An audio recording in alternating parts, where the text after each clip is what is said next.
Bonjour tout le monde, mon nom est Daniel Lafrance, bienvenue à un autre tutoriel After Effects. Aujourd'hui, comme truc rapide, je vais répondre à une question qu'on m'a posée en fin de semaine par un des abonnés qui me demandait, quand on crée un bandeau d'identification dans After Effects, est-ce que c'est possible de le modifier ou de s'en servir pour plusieurs personnes dans Premiere Pro? Avec la version, je crois, depuis CC ou CC 2014, je ne me rappelle pas de quelle version il s'agissait au début, on a une nouvelle fonctionnalité avec After Effects où on peut effectivement changer le texte dans Premiere Pro. C'est ça qu'on va voir aujourd'hui comme truc rapide. Alors, pour ceux qui ne savent pas comment faire le bandeau d'identification, ben j'en ai un exemple que je vais vous mettre ici dans le coin en bas à droite, que vous pourrez cliquer et aller voir cette vidéo-là en premier, puis revenir à celui-là après. Parce que je ne passerai pas au travers la confection du bandeau d'identification. La seule chose qu'on va retenir, c'est que si vous allez voir la vidéo du bandeau d'identification, il ne faut pas mettre les calques dans une autre précomposition pour que ça fonctionne. Donc, il faut laisser dans une seule composition tous les calques qu'on a utilisés, donc les calques texte et les calques qu'on va utiliser avec des masques, etc. pour les animer. Sinon, ça ne fonctionnera pas au transfert avec Premiere parce qu'il voit seulement les titres qui sont, les textes qui sont dans la composition principale. Donc, assez parlé, on va commencer avec notre composition ici. Donc, le bandeau d'identification est fait. On a une ligne blanche qui va se tracer, puis on a les deux panneaux qui vont s'ouvrir et qui vont se refermer à la fin. Et la ligne va repartir. Donc, c'est un bandeau très simple qui est animé. Et ce qu'on va faire, on va l'importer dans Premiere Pro. Mais avant de pouvoir l'importer dans Premiere Pro, quand on crée notre composition, on va aller voir dans les paramètres ici. Donc, si on va dans les paramètres de composition, la première chose qu'il faut faire, c'est aller dans l'onglet Avancé pour aller cocher cette petite case-là ici pour que ça fonctionne. En cochant la case modèle qui est là, elle, depuis, je crois, la version CC, comme je disais tantôt, là, les calques de texte déverrouillés modifiables dans Adobe Premiere Pro. Donc, ce que ça va faire, en cliquant là-dessus, on va être capable de prendre notre bandeau et de l'importer dans Premiere Pro et le copier là et changer le texte par la suite sans revenir dans After Effects. Donc, notre bandeau est prêt. On a notre bandeau qui était fait au nom du docteur Simon Leblanc, directeur médical. On va aller dans Premiere Pro voir notre film. Alors ici, on a le docteur Simon Leblanc avec son bandeau d'identification. Puis dans la scène suivante, ben, j'ai deux techniciens de laboratoire que j'aimerais bien identifier dans mon film. Donc, ce que je vais faire, c'est que je vais aller dans le panneau de projet. Puis là, c'est important, je ne peux pas copier la composition ici dans le timeline et la mettre à côté, parce qu'ils vont faire les deux références à la même composition qui est ici. Donc, si je change le titre d'un, ben, il va changer dans l'autre. Puis là, bon, on ne sera pas très content du résultat, bien entendu. Donc, la chose à faire, c'est de cliquer sur la composition dans le projet, faire CTRL-C et CTRL-V pour en copier une deuxième. Là, bien entendu, on peut changer le nom pour se comprendre dans notre projet. Ça serait même très souhaitable. On va l'appeler, c'est Gabriel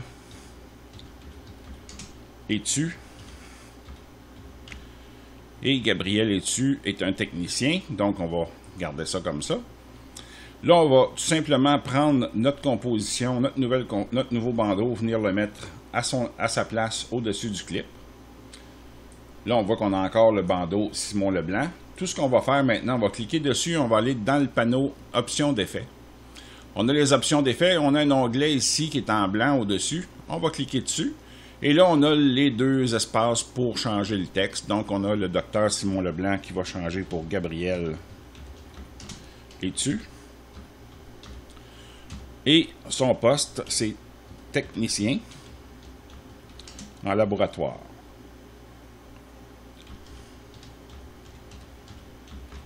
Et voilà.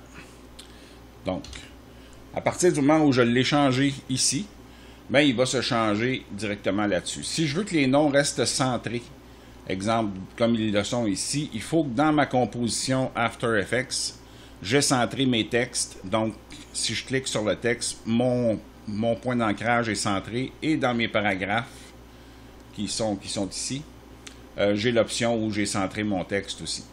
Sinon, on va avoir des drôles de textes qui vont se promener de gauche à droite et de droite à gauche. Là, c'est moins plaisant comme ça. Par contre, si j'ai un bandeau, exemple, qui s'étire dans un sens, puis que je veux que le texte parte toujours du même endroit, ben, j'ai juste à mettre mon départ à droite ici. Et le texte va toujours partir au même endroit. Et pendant la longueur du nom, il va s'arrêter où il faut. Donc, on revient dans Premiere Pro. Après cette petite explication, là, j'ai le bandeau de Gabriel Etu. Ce que je vais faire, je vais le redimensionner. Donc, on va aller dans Trajectoire. Ici, on va prendre l'échelle. On va le mettre à 50%. Et on va cliquer sur Trajectoire pour pouvoir le déplacer et le mettre dans l'écran où on a envie de le mettre là, pour Gabriel Etu. Et on a la technicienne en laboratoire aussi qui, elle, se nomme Sophie Marchand. Donc, on va tout simplement prendre le bandeau de Gabriel Etu, ou on peut prendre l'autre aussi. On fait CTRL-CV. On va prendre celui-là, on va venir l'appliquer à côté. On va cliquer sur le bandeau. On va aller dans l'identification et on va changer le nom pour Sophie Marchand. Et ça, on peut faire ça autant de fois qu'on veut. Là, on va seulement modifier pour technicienne en laboratoire. Donc, on va rajouter le N et le E ici. Et voilà. Alors, notre bandeau est là. On peut tout simplement, après, si on veut, les intercaler pour qu'ils s'animent un après l'autre. On va les mettre un par-dessus l'autre, comme ça, ici. Et ce qu'on va avoir dans l'écran, c'est nos deux bandeaux. Il nous reste maintenant à ajuster la grandeur de celui-là, c'est-à-dire sa dimension, à 50%, et le déplacer à l'endroit souhaité de notre écran, c'est-à-dire où est notre actrice. Et voilà. Alors, on peut voir que c'est assez facile de garder donc le même bandeau qui a été créé une fois et s'en servir tout au long de notre vidéo. C'est assez pratique là, comme technique. Ça peut arriver que ça ne fonctionne pas avec tous les bandeaux à cause de l'emplacement du nom et de la longueur du bandeau ou de la longueur du nom, mais il y aura un autre tutoriel à un moment donné sur une expression qui permet d'étirer le bandeau au fur et à mesure que le nom allonge, là. Ça, je vous ferai ça dans les prochaines semaines. Donc, ça va clore aujourd'hui notre tutoriel, notre truc rapide. J'espère que ça a été instructif pour vous et que ça a répondu à la question de cet abonné-là en fin de semaine qui m'a contacté via YouTube. Et que vous allez profiter de ça pour faire des projets extraordinaires. Donc, si vous avez apprécié la vidéo, j'espère que vous allez me mettre un pouce en l'air. Ça va m'encourager à continuer à faire le travail avec vous. Si vous avez adoré la vidéo, gênez-vous pas pour la partager. Ça va me faire plaisir. Partagez ma chaîne aussi. Puis si vous n'êtes pas encore abonné à ma chaîne, abonnez-vous maintenant pour rien manquer de ce qui va suivre au courant de l'année. Puis en attendant, je vous souhaite une excellente semaine.